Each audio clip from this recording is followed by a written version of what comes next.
Students, आप सब कैसे हो। जैसे कि आप सभी को पता है कि लास्ट स्लाइड में हमने क्या डिस्कस किया है, मार्जिनल कोस्टिंग। मार्जिनल कोस्टिंग किसे कहते हैं?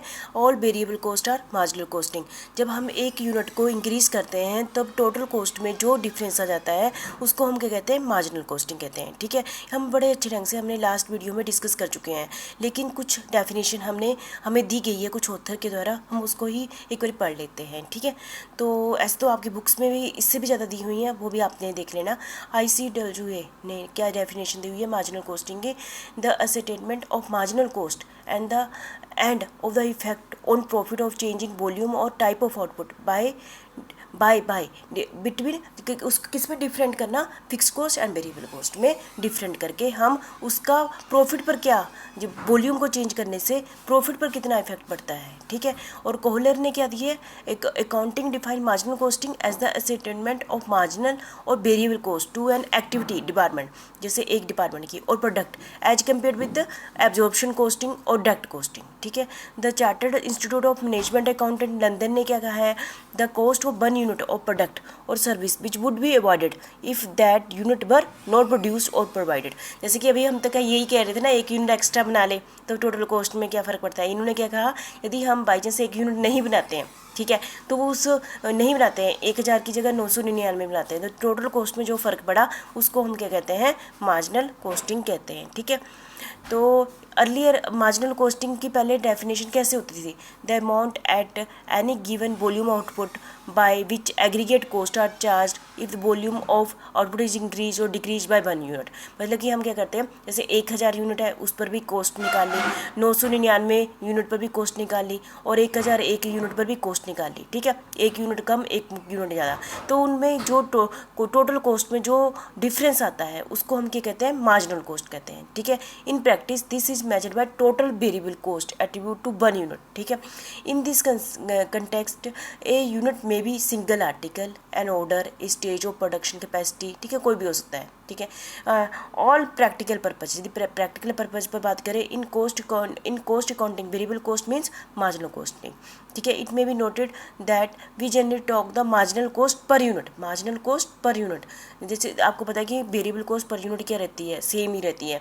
ठीक है, the term unit represent normal scale by which an activity change. ठीक है, तो एग्जाम्पल मैं आपके पिछली डिस्कस कर चुकी हूँ, अभी नहीं करूँगी। इकोनॉमिस्ट क्या कहता है मार्जिनल कोस्टिंग के बारे में? मार्जिनल, क्योंकि आप यदि इकोनॉमिक्स पढ़ते हैं तो उसमें भी मार्जिनल कोस्टिंग का बहुत ज़्यादा रोल है। ठीक है, marginal cost of production refers to the cost of production one additional unit of output. This cost may include an element of fix cost also. मतलब कि ये कहते हैं, इसने इकोनॉमिस्ट ने तो यही कह दिया कि हम एक यूनिट यदि इंक्रीज करते हैं तो कॉस्ट में जो फ़र्क आता है, कहते अकेले वेरिएबल कॉस्ट में नहीं होता है। इसने तो पहली बार ही कह दिया कि फिक्स कॉस्ट भी चेंज हो जाती है ना। The economics concept of marginal cost per unit does not remain uniform. कहते हैं कि वेरिएबल कॉस्ट हमेशा सेम नहीं रहती है। हम तो ये मान के चले ना, वेरिएबल कॉस्ट हमेशा सेम रहती है, नहीं रहती है, due to operation of law of diminishing return. ठीक है, तो ये कहते हैं कि चेंज हो जाती है बहुत सारे रीजनों के कारण। ठीक है, अकाउंटेंट क्या कहता है? When production increase with the in the given capacity range the change in the aggregate cost is due to, मतलब कि हम एक यूनिट इंक्रीज करते हैं, एक यूनिट डिक्रीज करते हैं, जिसके कारण टोटल कॉस्ट में चेंज आ जाता है, तो उसको हम मार्जिनल कॉस्टिंग कहते हैं। ये भी अकाउंटेंट ऐसे कहते हैं। This change in the aggregate cost is term as marginal cost. Thus according to the accountant concept marginal cost is variable cost only. अभी तक मैं बार बार इतनी ज़्यादा बोल चुकी हूँ, तो आप सभी को बड़ा अच्छे ढंग से क्लियर हो गया होगा। ठीक है, फिर भी एक हम एग्जाम्पल कर लेते हैं, तो इससे आपके बहुत ही अच्छे ढंग से क्लियर हो जाएगा। आपको पता है वेरिएबल कॉस्ट पर यूनिट कितनी है? 25 रुपये। हम कोई भी चीज़ बनाते हैं उसमें वेरिएबल कॉस्ट कितनी है? 25 रुपये। और फिक्स कॉस्ट कितना है? 1,00,000 रुपया। मतलब कि 1,00,000 रुपया क्या है? हमारी मशीन का खर्चा आ गया समझ लो। और वेरिएबल कॉस्ट हमारा क्या आ गया? उस मशीन पर वेरिएबल कॉस्ट में हम ले लेते हैं मटेरियल लेते हैं, लेबर ले लेते हैं और मशीन ले लेते हैं, 3 चीज़ें ले लेते हैं। मशीन का खर्चा कितना है? 1,00,000 है, और फिक्स कॉस्ट क्या है? ठीक है, और वेरिएबल कॉस्ट पर यूनिट कितना है? 25। नहीं, फिक्स कॉस्ट को में हम ये ले लेते हैं, जैसे कि हमारा मैनेजमेंट का खर्चा मैनेजर की सैलरी ये ले लेते हैं, सुपरवाइजर की सैलरी, फोरमैन की सैलरी, ये सारे हमारे फिक्स कॉस्ट आ गया। और वेरिएबल कॉस्ट पर यूनिट कितना आ गया, direct material, direct labour, direct expenses कितनी आ गई, 25 रुपये आ गए, ठीक है।